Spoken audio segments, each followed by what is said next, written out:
That amount, if it was fentanyl, could potentially overdose the whole facility. These images are a sobering reminder of some of the items inmates have tried to bring in to the Nash County Jail. You also see there's some pills in his pocket. Only detected, Captain Daniel Wren says, thanks to this Tech 84 X-ray scanner inmates go through before entering the facility. Here's a copy of one of the scans. Captain Wren showed us pictures of a homemade knife and guns found on people's bodies, hidden in inconspicuous places, trying to evade detection. This is a small .22 revolver that was tucked down in his groin area. You can see by the scan this was a fairly larger person, and they actually just had it tucked in a crevice of their body. Before using this machine, inmates get a pat down from 2 officers over there. Even still, when the inmate comes to get scanned, deputies regularly find prohibited items. A handgun is very dangerous, especially when we're not even allowed to carry our guns past this point. So if they make it past this point with a handgun, that could definitely be deadly. The machine isn't just to find weapons, but drugs too. Like this person who Captain Wren says swallowed balloons full of heroin, hoping to pass them through his digestive system while in jail. Something like that could have never been found in a pat-down. Nope, he was essentially coming in as a drug mule to get it into population. And he would have probably made quite a bit of money off of that amount of drugs. So just step right in front. WRAL photojournalist Jamie Munden tested the technology. Step in the machine. Showing the scan only takes a matter of seconds. Then provides detailed pictures, even showing buttons or small items in pockets. Looks like there's some batteries in your pocket and your wedding ring. Wren says Nash County got the technology a couple years ago thanks to a COVID grant, with the cost around $150,000. Because of its success, he's heard from other places. Since then, I know a few other surrounding agencies have reached out and are interested in more information on it or have purchased it since. WRAL Investigates asked counties in the area and found Edgecombe County has similar technology. The Orange County Sheriff's Office wants it, and the Wake County Jail is planning to get it soon. A spokesperson says funding has already been allotted, and they're in the engineering and architectural stage now. Do you think every jail should have one of these? I do. I think it would definitely save lives. Sarah Kruger, WRAL News, Nash County. Some schools use metal detectors, which are pretty simple. The 2 sensors pick up metal passing through. Many are now turning to more sophisticated weapons detectors. They use a combination of sensors like X-ray, thermal imaging, which detects differences in body heat, and even millimeter wave technology. Your body gives off those waves, so the scanner can detect items that do not. This high-tech picture is then processed using artificial intelligence to highlight objects that could be weapons. So how accurate are they? We put them to the test. Good morning, good morning. Each morning, students at Tarboro High School are greeted by Principal Terry Hopkins and the Evolve Weapons Detection System. Step to the side right there.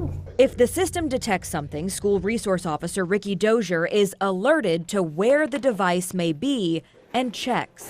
Eyeglass case. This time, the system detected an eyeglass case because of its shape, which is similar to a pipe bomb or could be used to conceal another weapon.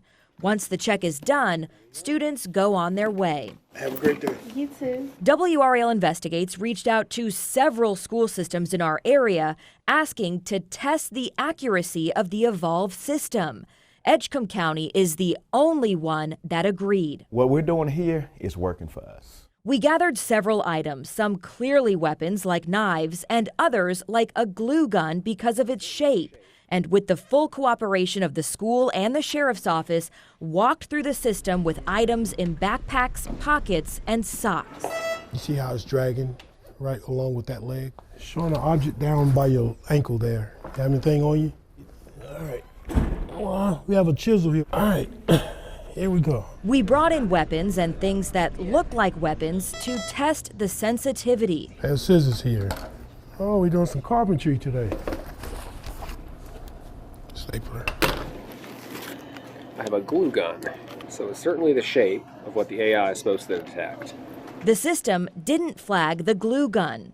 On another run, it didn't give a false alarm for a flashlight in our bag and did catch a metal vise hidden in a pants leg. In our tests, the system wasn't perfect, but pretty close. 75% of the items we tried to bring in were flagged. Of the items that went undetected, only 2 could be used as weapons, meaning the system was 90% accurate in keeping out threats. And 90%, that's an A. I'll take it. Sheriff Cleveland Atkinson welcomes the new technology, even at a school that used to have metal detectors. We've got to do everything possible to make sure our students are safe. Shonda Battle is the Director of Support Services for Edgecombe County Schools. She says Evolve is a great deterrent, which they saw on the first day of deployment. So when we did a sweep of the building outside, we found all kinds of things, from pocket knives to vapes to even scissors. The school system knows the technology isn't perfect, but it's better than nothing. A person has a much better chance against a small pocket knife that might slide through than we do of a gun or any other large object. The sheriff agrees. Safety, safety, safety, safety. It is a tool. 911, ready reporting. From this unassuming co-working space in Person County. Okay, and where did this car accident happen at? You'd never guess inside, Conrad Shadle is dispatching police, fire, and EMS to emergencies thousands of miles away. Okay, where was your car stolen from? He's a 911 call taker for an agency in the Pacific Northwest, doing his job remotely. Was this something you ever thought would be possible in your field? No. Shadle had been living and working as a dispatcher in the Pacific Northwest more than 8 years. His family wanted a change of pace, and this remote position made it possible. My family just loved the state, and it's always been a wonderful place for us to visit and go vacation. I used to have family that lived here. 911 centers have struggled to fill jobs for years. In Raleigh, a city spokesperson says 21% of dispatcher and call taker positions are vacant. In Fayetteville, 36%. In Durham, 28%. WRAL has covered a number of instances there where people told us they could not get through to 911. Like this one just recently when a caller was trying to report a child was shot. I tried calling a little while ago and it just kept ringing and it never connected. Is everything okay with? Sometimes we do have a delay when folks call 911. Durham Mayor Leah Williams says remote working for Durham's 911 employees is not possible right now because of network security and privacy concerns. But he likes the idea of it. I think that ultimately we may evolve to these other options of workplace, being able to do sensitive work in workplaces at home as well as in the office. But as of right now, it is what it is. 911, what are you reporting? The city of Raleigh says they're not exploring the option right now. Fayetteville, though, is looking into it as a possibility.